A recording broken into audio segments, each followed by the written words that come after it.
All right, let me show you something. So when you go way back during this period which I was showing you, you're seeing, okay, let me switch to the 4 hour time frame. You see every time when prices, let's go back in time.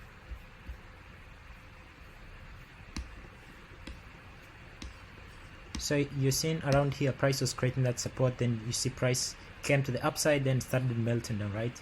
Same applies here, meltdown. So we had that, like this small accumulation first, then meltdown.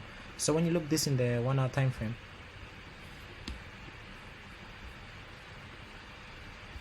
when you look at 1 hour time frame, you see, okay, price melts down, consolidate, melts down, consolidate, meltdown.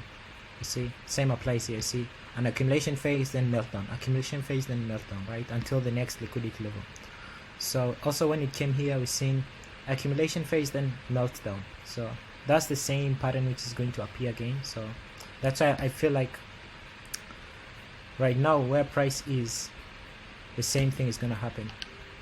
You're going to see this maybe meltdown, sideways, then continuation. So that's it.